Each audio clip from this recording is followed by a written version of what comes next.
Il faut que d'abord, nous fassions l'effort de nous connaître nous-mêmes. Il y a un travail que personne ne fera à notre place. C'est nous apprendre notre histoire. C'est nous écrire notre histoire. Tous ceux qui nous écrivent notre histoire, ils l'écrivent en fonction de leurs propres intérêts. Pour faire valoir leurs propres intérêts et pour nous soumettre à eux. Et pour créer entre eux et nous des rapports de sympathie qui, en fin de compte, masquent ce qu'ils ont fait pour ne mettre en avant que l'aspect le plus positif. Nous avons besoin de gens qui prennent en main notre destin. Et pour le prendre en main, il faut nécessairement que nous disposions des outils nécessaires à cette fin. Donc il faut que nous organisions des recherches systématiques pour toutes les personnes emblématiques, toutes les figures importantes, dont le comportement, dont les gestes, dont les actes ont été déterminants dans le progrès économique, social et culturel de notre pays.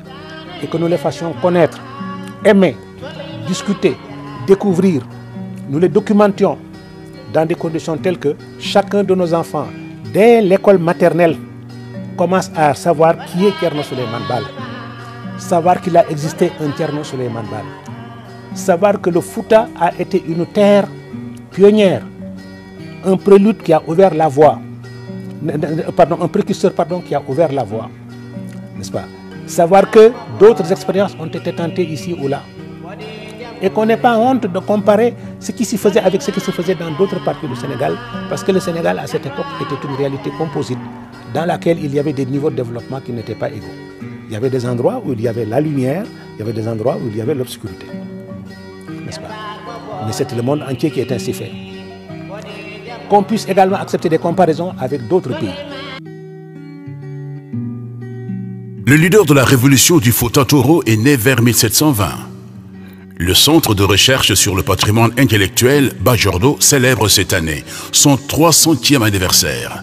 À cette occasion, le centre s'honore d'offrir à la nation sénégalaise comme cadeau d'anniversaire Alwal Thierno Souleymane Baal. Il s'agit de ce monument que vous voyez. Il est conçu et commandité par le Centre de recherche Bajordo. Cette œuvre est réalisée par l'artiste sculpteur Omar Pouy en 7 mois, 20 jours, du 2 janvier au 20 août 2020. Elle est en pierre de type basalte, dolérique, gris clair, pesant 1800 kg, mesurant 2,40 m en hauteur et 1,10 m en largeur et 0,20 m en épaisseur. Les recommandations de Thierno Souleymane Baal y sont gravées en langue arabe et français pour les générations futures. Les recommandations de Thierno Souleymane Baal. Leader de la révolution du Fouta-Toro 1760-1776, fondateur de l'Almamia 1776-1890, Thierno Souleymane Baal encourageait et parlait à son armée en ces termes. La victoire est dans la persévérance.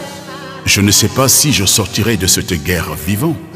Toutefois, je vous recommande, si je ne suis plus de ce monde, de rechercher un Almami, chef désintéressé, qui ne mobilise les biens de ce monde pour sa personne ou sa postérité.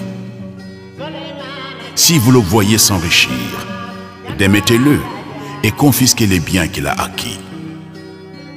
S'il refuse la démission, combattez-le et bannissez-le afin que le pouvoir ne soit pas une dynastie tyrannique. Remplacez-le par un homme compétent, quelle que soit sa lignée. Ne laissez aucune tribu conserver le pouvoir afin qu'elle ne le revendique pas comme un héritage. N'intronisez qu'un méritant. Ne tuez ni enfant ni vieillard. Ne dénudez aucune femme. Cela est pire que de la tuer.